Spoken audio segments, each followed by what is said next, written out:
اور آج جو تخت پر ہیں ہو سکتا ہے وہ کل ڈگر ڈگر گھوم رہے ہوں. آج جن کو طاقت کا نشہ ہے ہو سکتا ہے وہ بھیک مانگنے پر بھی مجبور ہو جائے. اس کا نام نہیں ہے کہ تم گھر میں آرام سے بیٹھے رہو گے اور کوئی امتحان نہیں ہوگا. امتحان تو ہوگا. اللہ تعالیٰ فرماتا ہے ان لوگوں کو یہ بشارت ہے، ان صبر کرنے والوں کو یہ بشارت ہے کہ جب ان پر مصیبت آتی ہے تو یہ کہتے ہیں ہم اللہ ہی کے ہیں اور اللہ ہی کی طرف لوٹنے والے ہیں. ان آزمائش کے دور پر جو بندہ اللہ تبارک و تعالیٰ کی اس عطا پر راضی رہتا ہے وہ صبر کے ساتھ نکل گیا ہے. آج کے دور میں بھی میرے عزیزو بے شمار جانیں ہماری درمیان سے جا رہی ہیں. آپ کو اندازہ ہے موت اتنی عام ہو گئی ہے، اتنی عام ہو گئی ہے کہ اب لوگوں کو موت پر کوئی افسوس بھی نہیں ہوتا. ہر دن خبریں موت کی سرخیاں چھاپتی ہیں.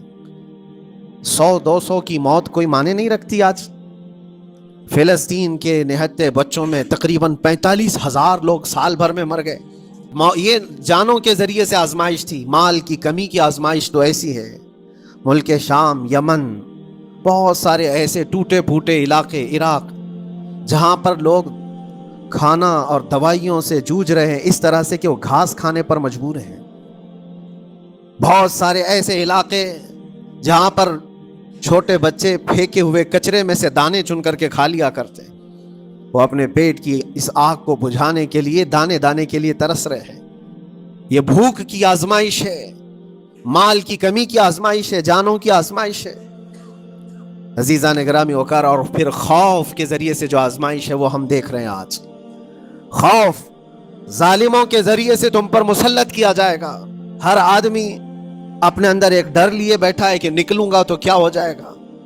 ان سب کے درمیان اللہ کی بارگاہ میں سجدہ ریز ہونے کا نام ایمان ہے.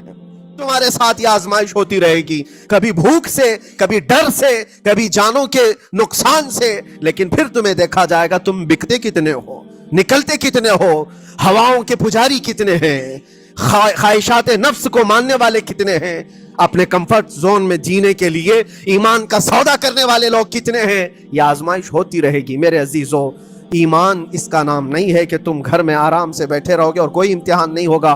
امتحان تو ہوگا، آزمائش تو ہوگی. آج جو بھی حالات ہیں اس پر میں یہی کہوں گا، ایک بات ہو سکتا ہے کروڑوں مسلمانوں کے دلوں میں آج یہ نروس پن آئے. اتنے برے حالات ہوتے ہیں، اللہ ہمارے ساتھ ہے یا نہیں؟ اللہ ہمارے ساتھ ہے یا نہیں؟ ایمان ہمارا صحیح ہے یا نہیں؟ اسلام صحیح ہے یا نہیں؟ یہ شک بھی شیطان تمہارے دل میں ڈالتا ہے. کبھی تمہارے اوپر مصیبتوں کے پہاڑ ٹوٹ جائیں تو شک ڈالتا ہے شیطان تاکہ تمہارا ایمان ڈگمگا جائے.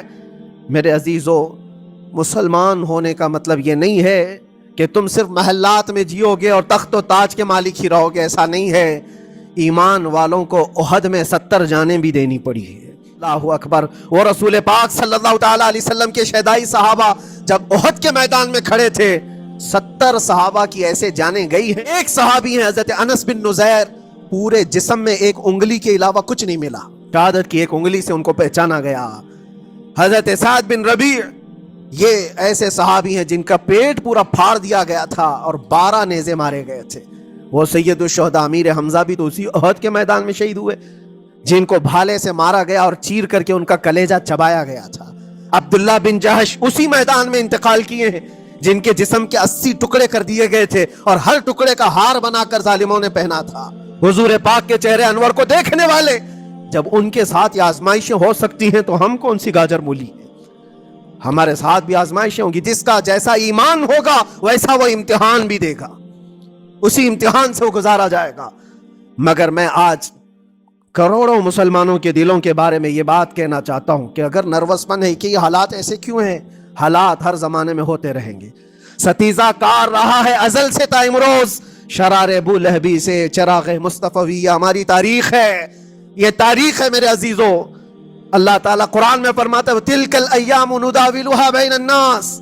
یہ دن ہیں جو ہم لوگوں کے درمیان پلٹتے رہتے ہیں.